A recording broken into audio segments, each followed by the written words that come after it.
कतना छड़िया तरह ए भाई भाई देख ली राउत भाई नंबर तो कंपनी के नहीं तारा लगे कंपनी के नंबर लेके हमारा से नंबर देला फोन कर मेहरारू के बात मानल जाला। बता दा नंबर बता दा लिखो बोला 97,717 98,809 97,717 98,809 और दोनों देख ला कहाँ तरह जाए के बाद। और अथिया कहतिया राजा जी बड़ा टेंशन में बा ई दिमाग हमार लूगा पबिता दे रही बाकी पजरा लाली कन बाली खोजे तहरा के कजरा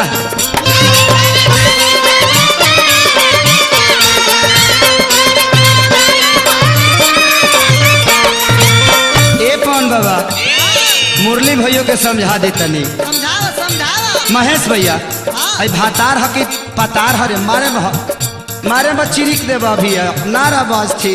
हमार तरह दुख बुझात नहीं खे बड़ा गजन करत आई भातार रे लुका पविता दे हम रही बाकी पजरा लाली पन बाली खोजे तोहरा के कजरा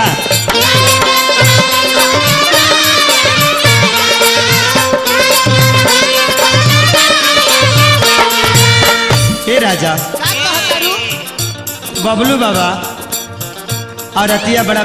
मानत का नहीं खा सुना सीरियस बा में टरी राजा हो सीरियस बा में टर राजा कोदी ही बहाना में लुधियाना लुधियाना लुधियाना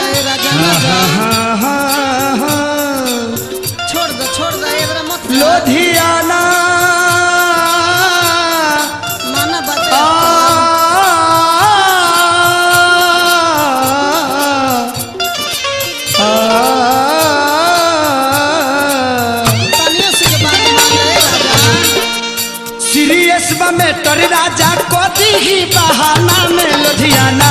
लुधियाना जनी जाई फोन कदी का रखाना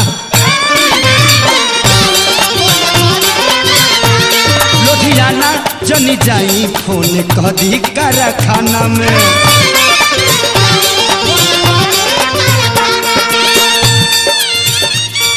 क्या बात है टेंगारी भैया क्या बात है लूटला बात मान जा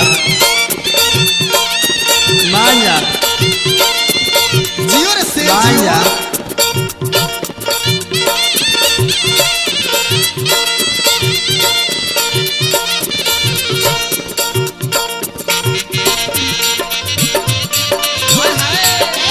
ए हो टेंगारी भाई क्या बात है ये बात है और क्या है तेरी हो तो खाली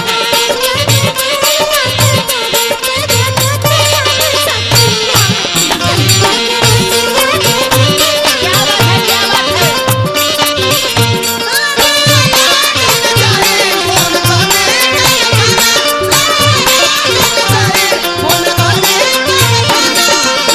औरत कहतिया ए गजेंद्र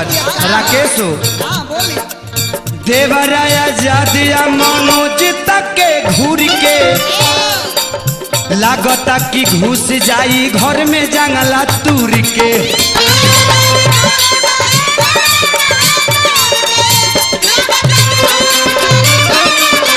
ए पप्पू भैया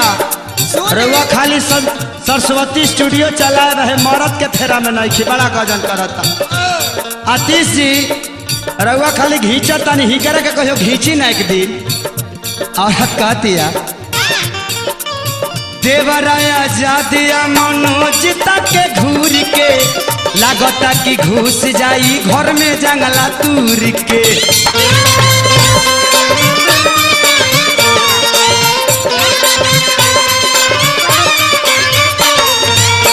ए राजा जी का कहतरू बात जमानी हमार। बबुरबन से अपना बबलू भैया के बोला लो। अच्छा तले उनकर से अपन दुख सुख सुनाओ। अच्छा तहरा जवानी में एक उड़ीस पड़ल बड़ल सब मारे महे चिरिकिए देब। औरत कहती है ठीक से नहीं खेनियत खेसारी, ठीक तो नहीं खेनियत खेसारी, देखो ये जमाना में लुधियाना। हाँ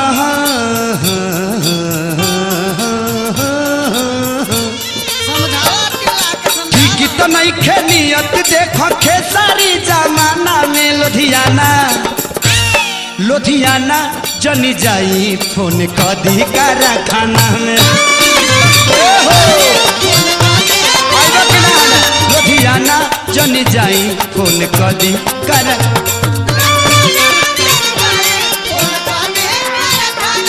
लुधियाना जनी जाई फोन कर नहीं ना बना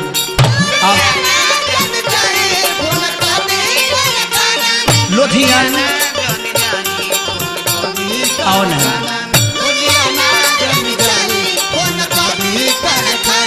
लुधियाना लुधियाना